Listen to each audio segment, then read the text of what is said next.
କାହିଁକି ଶ୍ରୀମନ୍ଦିରର 22 ପାହାଚରେ ପିଲାଙ୍କୁ ଗଡ଼ାନ୍ତି? ଜାଣନ୍ତୁ ରହସ୍ୟ ଓ ମହତ୍ତ୍ୱ।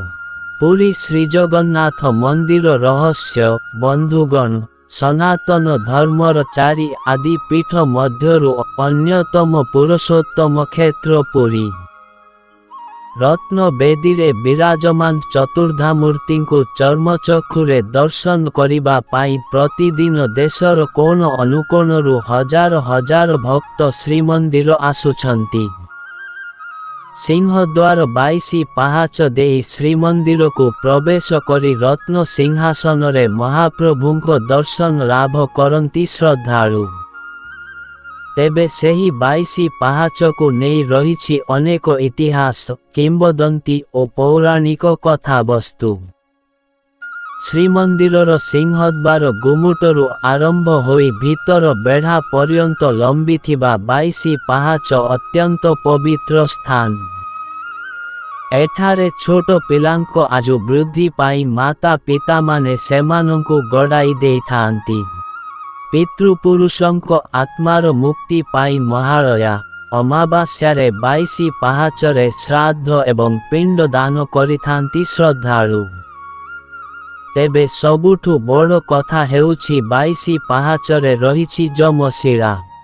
ଶ୍ରୀମନ୍ଦିରକୁ ପ୍ରବେଶ ସମୟରେ ଭକ୍ତ ଏହା ଉପରେ ପାଦ ଦେଇ ଯିବାର ବିଧି ଥିବା ବେଳେ ଶ୍ରୀମନ୍ଦିରରୁ ପ୍ରତ୍ୟାବର୍ତ୍ତନ ବେଳେ ଏହି ଶିଳାକୁ ପାଦରେ ସ୍ପର୍ଶ କରିବା ନେଇ ବାରଣ କରାଯାଇଛି। କିମ୍ବଦନ୍ତୀ ଅନୁସାରେ ଭାନୁଦେବ ନାମରେ ଜଣେ ନିଃସନ୍ତାନ ରାଜା ଜମ୍ବେଶ୍ୱରଙ୍କୁ ଆରାଧନା କରି ସୁନ୍ଦର ପୁତ୍ର ସନ୍ତାନଟିଏ ଲାଭ କରିଥିଲେ। ଜାତକ ତିଆରି କଲାବେଳେ ରାଜା ଜାଣିଲେ ତାଙ୍କ ପୁତ୍ରର ଆୟୁଷ କେବଳ 22 ବର୍ଷ। ପୁତ୍ରର ଅଳ୍ପାୟୁ ବାବଦରେ ଅବଗତ ହୋଇ ରାଜା ଭାନୁଦେବ ପୁନଶ୍ଚ ଜମ୍ବେଶ୍ୱରଙ୍କୁ ଆରାଧନା କଲେ।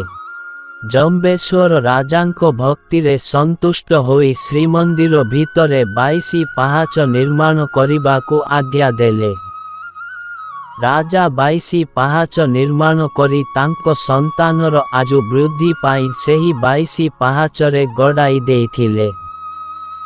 ଶ୍ରଦ୍ଧାଳୁମାନେ ସେଥିପାଇଁ ନିଜ ନିଜ ପିଲାମାନଙ୍କର ଆୟୁଷ ବୃଦ୍ଧି ନିମନ୍ତେ 22 ପାହାଚରେ ଗଡ଼ାଇ ଦେଇଥାନ୍ତି। ଶ୍ରୀମନ୍ଦିର ସିଂହଦ୍ୱାର ଗୁମୁଟରୁ ମନ୍ଦିର ଭିତରକୁ ପ୍ରବେଶ କରିବାକୁ ଅର୍ଥାତ୍ କୁର୍ମବେଢ଼ା, ରୋଷେଇଶାଳ, ଆନନ୍ଦ ବଜାର ଯିବା ପାଇଁ ଥିବା 22 ଗୋଟି ପାହାଚ 22 ପାହାଚ ନାମରେ ଜଣା।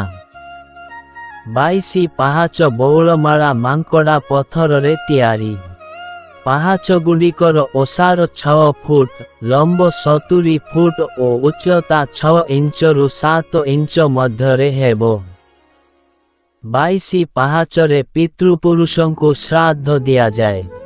ଭକ୍ତମାନେ ବର୍ଷସାରା 22 ପାହାଚ ବାଟ ଦେଇ ଶ୍ରୀଜଗନ୍ନାଥଙ୍କୁ ଦର୍ଶନ କରିବାକୁ ଯାଉଥିବା ବେଳେ ଆଷାଢ଼ ଶୁକ୍ଳ ଦ୍ୱିତୀୟା ଦିନ ଶ୍ରୀଜଗନ୍ନାଥ ଶ୍ରୀମନ୍ଦିରର ରତ୍ନସିଂହାସନ ଛାଡ଼ି 22 ପାହାଚ ବାଟ ଦେଇ ବଡ଼ଦାଣ୍ଡରେ ଥିବା ରଥକୁ ଆସିଥାନ୍ତି। ପାହାଚରେ ଅଛନ୍ତି ଭଗବାନ ଶଙ୍କର। ଆହୁରି ଅନେକ ବିଶ୍ୱାସ ଆଧାରିତ ଇତିହାସ ମଧ୍ୟ ରହିଛି। 22 ପାହାଚର ତୃତୀୟ ପାହାଚରେ ରହିଛନ୍ତି ଶଙ୍କର ଭଗବାନ ଶ୍ରୀ କାଶୀ ବିଶ୍ୱନାଥ। 22 ପାହାଚର ଦ୍ୱିତୀୟ ପାହାଚରେ ଯମଶିଳା ଅଛନ୍ତି।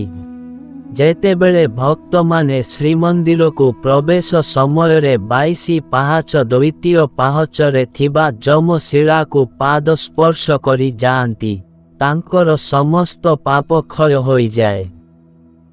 ପ୍ରଭୁ ବିଶ୍ୱନାଥ ମଧ୍ୟ ରହିଛନ୍ତି 22 ପାହାଚରେ। ମହାଳୟା ଅମାବାସ୍ୟାରେ ପିତୃଲୋକଙ୍କୁ ଏହି 22 ପାହାଚରେ ଶ୍ରାଦ୍ଧ ଦିଆଯାଏ। ଏହା ଦ୍ୱାରା ପିତୃପୁରୁଷ ମୁକ୍ତି ଲାଭ କରିଥାନ୍ତି। ବଡ଼ ବଡ଼ୁଆ ଡାକ ମଧ୍ୟ ଏଠାରେ ହେଇଥାଏ। ମହାପ୍ରଭୁ ଯେତେବେଳେ ବଡ଼ ଦେଉଳରୁ ବାହାରି ଥାଆନ୍ତି ରଥଯାତ୍ରାରେ ଓ ନୀଳାଦ୍ରି ବିଜେରେ ପ୍ରତ୍ୟାବର୍ତ୍ତନ କରିଥାନ୍ତି, ମହାପ୍ରଭୁ ସ୍ପର୍ଶରେ 22 ପାହାଚ ପବିତ୍ର ହୋଇଯାଇଥାଏ। ଯେଉଁ ଭକ୍ତ 22 ପାହାଚରେ ବସିଥାଆନ୍ତି ଅବା ଗଡ଼ିଥାଆନ୍ତି, ଏହାଦ୍ୱାରା ତାଙ୍କ ଶରୀର ମନ ପବିତ୍ର ହୋଇ ଯାଇଥାଏ ବୋଲି ବିଶ୍ୱାସ ରହିଛି। ବନ୍ଧୁଗଣ, ଭିଡ଼ିଓଟି ଭଲ ଲାଗିଲେ ଭିଡ଼ିଓକୁ ଗୋଟିଏ ଲାଇକ୍ ଏବଂ ଆମର ସତ୍ୟ ଗାଇଡର ୟୁଟ୍ୟୁବ୍ ଚ୍ୟାନେଲକୁ ସବସ୍କ୍ରାଇବ୍ କରିବାକୁ ଭୁଲିବେନି। ଧନ୍ୟବାଦ। ଜୟ ଜଗନ୍ନାଥ।